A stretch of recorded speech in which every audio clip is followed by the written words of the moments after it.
I inherited my Victorian home when my mom passed away 2 years ago. It was her pride and joy, the place where I grew up and made countless memories.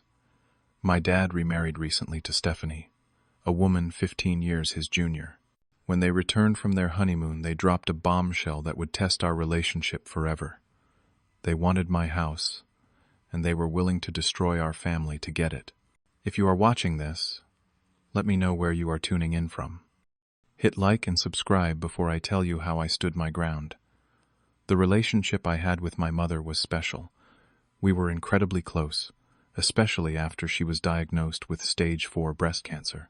The doctors gave her 6 months, but she fought bravely for 2 years before her body finally gave in.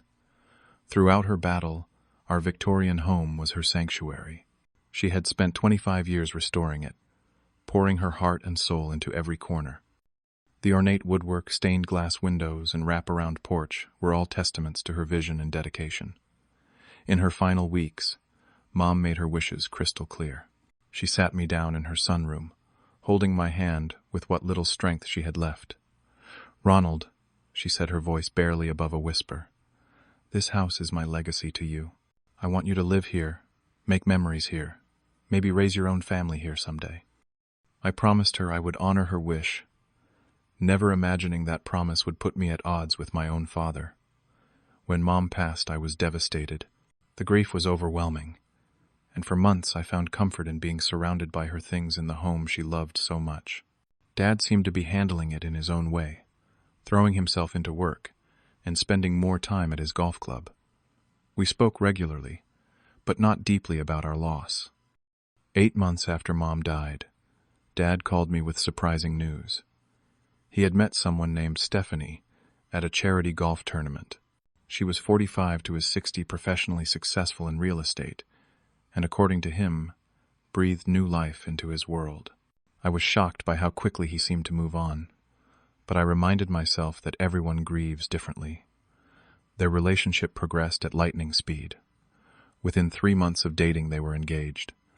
Dad seemed happier than he had been since before Mom got sick, so I pushed aside my reservations and tried to be supportive. When he brought Stephanie to dinner at my house, I noticed how her eyes wandered around the rooms, lingering on architectural details and making comments about what potential this place has.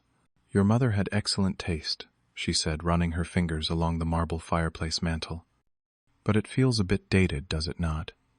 I could see this place really shining with some modern updates." I smiled politely, but felt a twinge of discomfort. This was not just any house. This was Mom's masterpiece, her labor of love. The wedding was set for June, an extravagant affair in the Bahamas. Dad spared no expense, booking a luxury resort for a week-long celebration. I attended alone, feeling the absence of my mother more acutely than ever as I watched Dad begin his new life. During the reception, I overheard Stephanie talking to one of her friends. "The house is absolutely gorgeous," she was saying, swirling her champagne. "Victorian in the historic district. Worth at least $1.5 million in today's market."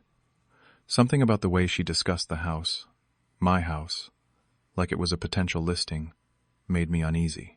Still, I dismissed my concerns as paranoia born from grief. Dad deserved happiness, and I was determined to support his fresh start. Dad and Stephanie returned from their 2-week honeymoon in Italy, tanned, relaxed, and bearing unexpected news. They invited me to dinner at an upscale restaurant downtown, and over appetizers, Dad cleared his throat. "Son, we wanted to talk to you about something." He began, reaching for Stephanie's hand. "We have decided to sell both our properties to buy our dream home. It is a waterfront property about 30 minutes outside the city." I nodded, unsure why this required a formal dinner announcement. "The thing is," Stephanie continued, her smile not quite reaching her eyes, "the closing dates do not align perfectly. We would need somewhere to stay for a little while." There was a pause, and I suddenly understood what was coming. "We were hoping we could stay at your place," Dad said, emphasizing the word "your" in a way that made it sound temporary. "Just for a month or so, until everything gets sorted out." Despite my reservations, I agreed. After all, it was only temporary, and this was my father. I set clear ground rules they would stay in the guest room, respect the house as it was, and limit their stay to 1 month. They agreed enthusiastically, and I helped them move some essential belongings into my guest room the following weekend. The changes began subtly. First, it was Stephanie rearranging the living room furniture while I was at work. It improves the flow, she explained when I questioned the change. Then she replaced Mom's antique table runners with her own modern decor. Just brightening things up a bit was her justification. One evening I came home to find Mom's photographs removed from the hallway wall, replaced by abstract art pieces Stephanie had bought. "Where are my mother's photos?" I asked, trying to keep my voice level. "In storage, dear," Stephanie replied casually. Those dark frames were making the hallway feel so gloomy. "Do not you think this looks much more inviting?" Dad, who once would have understood my attachment to those photographs, simply shrugged. "Stephanie has a good eye for these things, son. The place does look brighter." As days turned into weeks, their 1-month timeline came and went without mention. When I gently reminded Dad about their original plan, he seemed surprised. "Oh, there have been some delays with the waterfront property. The inspection revealed some issues that need addressing. I am sure it will not be much longer." But their house hunting trips seemed to have stopped altogether. Instead, Stephanie was spending her days redecorating more areas of my home. She replaced hand-sewn curtains Mom had made with store-bought ones. She brought in contractors to get quotes on updating the kitchen, without consulting me first. The situation reached a turning point one evening, when Stephanie prepared dinner for the 3 of us.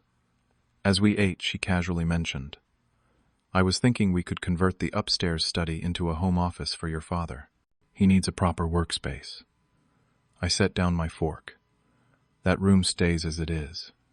It was Mom's favorite room. Stephanie's smile tightened. "Ronald, I understand your sentimentality, but at some point you have to move forward. This house has so much potential." "This is not about potential," I said firmly. "This is my home, and I have already accommodated you both far longer than we originally agreed." Dad cleared his throat, looking uncomfortable. "Son, Stephanie and I have been talking, and we think it might make sense for us to make this arrangement more permanent." I stared at him in disbelief. "What about the waterfront property?" Well, he shifted in his seat. "Property values have been fluctuating, and we think it might be wiser to hold off on such a large purchase right now." Later that night, I overheard them talking in the guest room, their voices carrying through the old heating vents. "He is being unreasonable," Stephanie was saying. "This house is too big for one person anyway. It should stay in the family." "I know," dear Dad replied. "I contributed to the mortgage for years when I was married to Eleanor. I have some claim to it too. That lawyer said we might have a case based on your years of contribution." Stephanie continued, "If Ronald will not be reasonable about sharing the family home, we might need to take legal steps." I felt sick to my stomach. The next day I came home early from work and went through some paperwork in Dad's briefcase while they were out. There I found notes from a consultation with a property lawyer discussing ways to claim partial ownership of my home based on Dad's previous financial contributions. There was also a document showing that someone had accessed my mother's will from the county records office. The final straw came a week later during dinner, when Dad said, "Ronald, you are being selfish about the family property. Your mother would have wanted us all to be comfortable." I nearly choked. "Mom specifically left this house to me, and you know it. She told you that repeatedly during her final months." Dad looked away. Memories can be subjective during emotional times. That night I searched through my files for Mom's will and property transfer documents. Some papers appeared to have been moved, and one crucial document outlining the clear transfer of ownership to me was missing completely. I called my lawyer first thing the next morning to request copies of everything. 2 days later I came home from work early with a splitting headache to find a moving truck parked in my driveway. Men were carrying out my mother's antique secretary desk, the one she had lovingly restored herself. I rushed from my car. "What is going on here? Stop right now." Stephanie emerged from the house, clipboard in hand. "Oh, Ronald, you are home early. We are just moving some pieces to storage to make room for the new furniture being delivered tomorrow." "You have no right," I said, my voice shaking with anger. "Put everything back immediately." "Now, son," my father appeared behind her. "Do not make a scene. This old furniture is outdated. Stephanie has ordered some lovely modern pieces that will really update the space." "This is not your house to update," I shouted, unable to contain my anger any longer. "This is my home left to me by Mom. You are guests here. Guests who have long overstayed their welcome." Stephanie's pleasant facade dropped immediately. "This house should stay in the family, Ronald," she said coldly. "Your father built a life here too. You are being childish, clinging to old memories, instead of allowing your family to make use of a home that is clearly too large for one person." The way she said family made it clear she did not consider me part of it anymore. I was now an obstacle to her plans. Dad stepped forward, his expression hardened in a way I had never seen before. "You have two choices, son. Either accept that this is going to be our home too, or be prepared for a legal fight. I have documentation of my financial contributions to this property over 20 years of marriage. No judge would give you sole ownership." I stood there staring at the stranger my father had become. The man who had taught me to ride a bike, who had held my hand at Mom's funeral, was now threatening to sue me over the home she had explicitly left to me. That night I called Mom's best friend Patricia, who had been like an aunt to me growing up. "I am not surprised," she sighed after I explained the situation. "Stephanie always commented on your mother's house whenever they were in the same social circles. Once she even said to Eleanor directly that she had wasted the potential of such a beautiful historic home by keeping its outdated charm instead of modernizing it. Your mother was furious." The next day I consulted with my lawyer, bringing copies of all the documentation I still had. He confirmed what I already knew: the house was legally mine, free and clear. Mom's will was explicit, and the property transfer had been properly executed. "Your father could try to make a claim based on marital contributions," he explained, "but given your mother's clear intentions documented in her will, and the fact that this transfer happened 2 years ago without contest, his case would be very weak. And frankly, it would be an expensive and ugly legal battle that would damage your relationship permanently." Later that evening, I received a call from my cousin, who asked why Dad and Stephanie were telling family members they had moved in to help troubled Ronald, who was struggling to maintain the family home. The narrative they were spinning made me sound incompetent, and them benevolent. I realized then that they were systematically working to isolate me and turn my extended family against me. That night, I could not sleep. I paced the hallways of my home, touching the woodwork my mother had carefully restored, looking at the spaces where her photographs had hung. In my heart I knew what I needed to do, but the thought of confronting my own father filled me with dread. Still, I remembered my promise to Mom to honor her wishes for the home she loved. By morning I had made my decision. I called in sick to work, and waited until Dad and Stephanie left for their weekly golf game.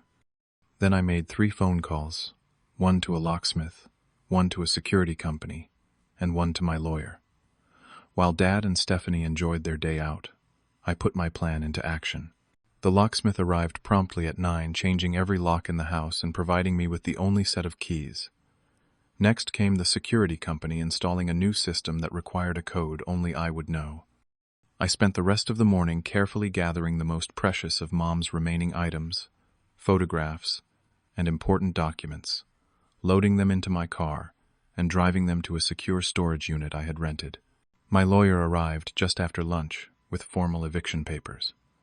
Although Dad and Stephanie had no lease, he explained that giving them written notice was the proper legal procedure. The papers gave them 7 days to remove their belongings, with the option to schedule supervised visits to collect their things.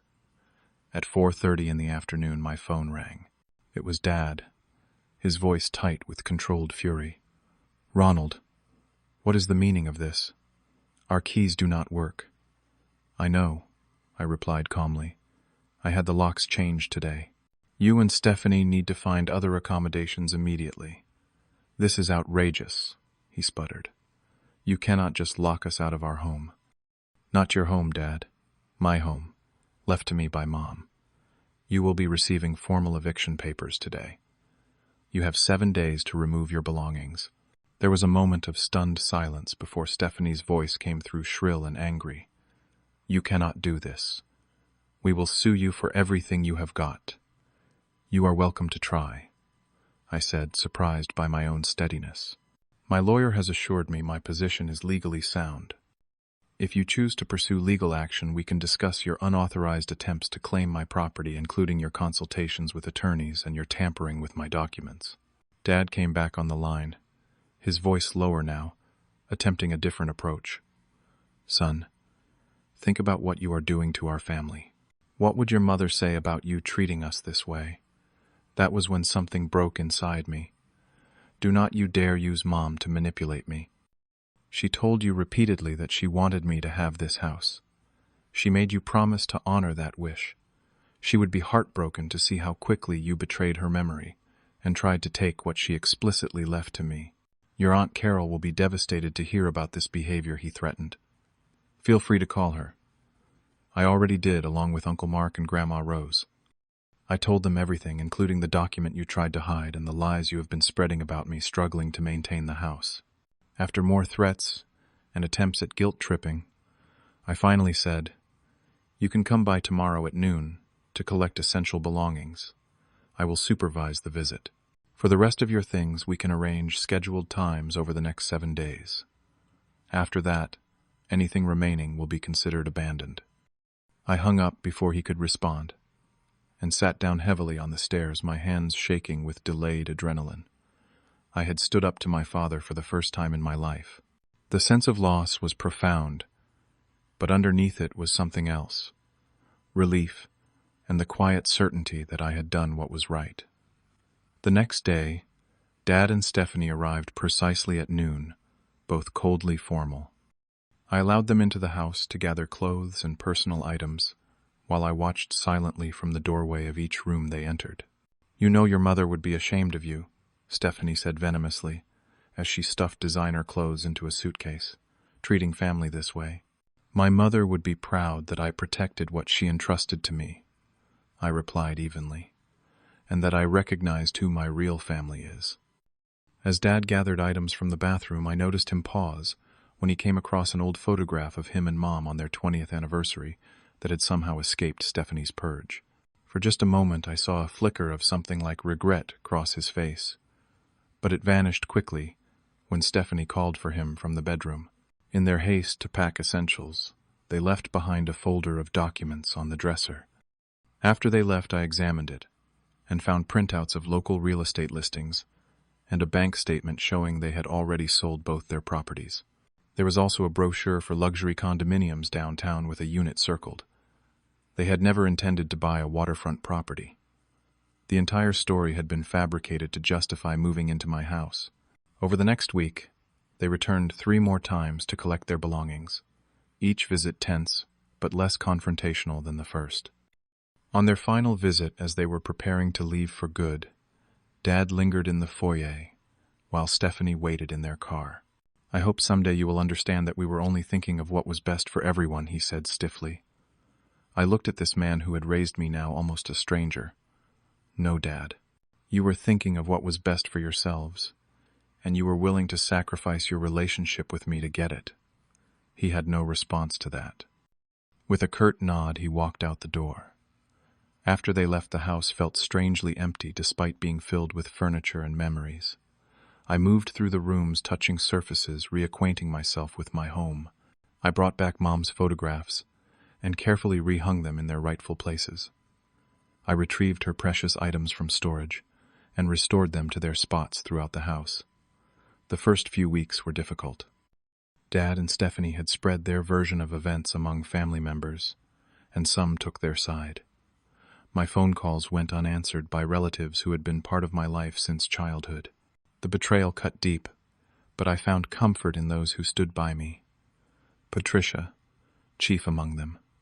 Your mother would be so proud of you, she told me over tea in the kitchen. Eleanor knew exactly what she was doing when she left you this house. She trusted you to preserve what mattered. Through Patricia, I learned that Dad and Stephanie had indeed purchased one of those luxury condominiums downtown. They had completed the sale just 2 days after being evicted from my house, proving they had never actually needed a place to stay. Their entire story had been a calculated attempt to take over my inheritance. For 3 months, I had no contact with my father. Then came Thanksgiving, traditionally a time our extended family gathered together. This year there were two separate celebrations. I hosted a small dinner at my house for those family members who had sided with me or remained neutral, including Patricia, my Uncle Mark and his family, and a few close friends who had become like family. As I carved the turkey at the head of the dining table, I felt a bittersweet sense of following in my mother's footsteps. She had always been the one who brought people together in this home, creating warmth and belonging for everyone who entered. Now that role had fallen to me. The most unexpected development came in December, when my Aunt Linda, Dad's sister, showed up on my doorstep unannounced. "I owe you an apology," she said, as I invited her in from the cold. "I believed my brother's version of events, without hearing yours." Over coffee in Mom's sunroom, Linda revealed that Stephanie had shown similar behavior before. "This is not the first time she has set her sights on property that did not belong to her," Linda explained. "She did something similar with her previous relationship. The man had a vacation home in Aspen that had been in his family for generations. Somehow, after they dated for a while, she convinced him to sign over partial ownership to her. When they broke up, she forced him to sell it and split the proceeds. The information was validating but also deeply saddening. My father had fallen for someone who saw relationships as opportunities for financial gain. With the new year came a sense of renewal. I decided to host a small housewarming party, reclaiming the space as truly mine. I invited friends and supportive family members, and as they filled the rooms with laughter and conversation, I felt Mom's presence strongly. This was exactly what she would have wanted for her beloved home. While cleaning the attic one weekend, I discovered a box containing Mom's journals. Reading them in the evenings became a healing ritual. In one entry from shortly before her diagnosis, she wrote, "I hope this house remains filled with love and laughter, long after I am gone. I imagine Ronald making it his own, while preserving the heart of what makes it special. This thought brings me peace." Those words became my guiding light. I began to make subtle changes to the house, updating where needed while preserving its character and history. The garden, which had been Mom's pride and joy, became my weekend project. Working with my hands in the soil she had tended connected me to her in a profound way. 6 months after the confrontation, an email arrived from my father. It was brief, but contained something I had not expected: an apology. "I lost sight of what matters most," he wrote. "In trying to start my new life, I damaged the most important relationship I have. I am sorry, Ronald. Your mother wanted you to have the house, and I was wrong to challenge that." I read the email several times before responding. My reply was measured, acknowledging his apology, while maintaining the boundaries I had established. "I appreciate your words, Dad. I remain open to rebuilding our relationship, but it will take time and must be based on mutual respect, including respect for Mom's wishes and my ownership of this home." His response came quickly. "I understand. I would like to try, if you are willing." We met at a neutral location, a coffee shop downtown, 2 weeks later. The conversation was awkward at first, but as we talked, glimmers of the father I had known emerged. He admitted that his relationship with Stephanie had become strained since the conflict over the house, as he had begun to see sides of her character that troubled him. "I do not expect you to forgive me right away," he said as we were preparing to leave, "but I hope you will give me the chance to earn back your trust. Standing up for yourself is never easy, especially against those you love. But sometimes it is necessary to honor deeper promises and preserve what matters most." My mother entrusted me with her beloved home, and in protecting it I not only kept my promise to her, but also discovered my own strength. Family loyalty is important, but not at the expense of self-respect or integrity. I learned that painful lesson through this experience. Sometimes the most loving thing you can do for a family member is to stand firm when they are in the wrong, giving them the opportunity to recognize their mistake and grow from it. 1 year after changing those locks, my home truly feels like mine, while still honoring Mom's memory in every corner. My relationship with Dad is slowly healing, though Stephanie remains at a distance, which is probably for the best. Most importantly, I found peace in knowing I honored my mother's wishes, protecting the legacy she entrusted to me. What would you have done in my situation? Would you have stood your ground or given in to family pressure? Let me know in the comments below. If this story resonated with you, please hit that like button and subscribe to hear more stories of standing up for what is right, even when it is difficult. Share this with someone who might need encouragement to set boundaries with family. Thank you for listening to my story, and remember that sometimes protecting what matters requires difficult choices.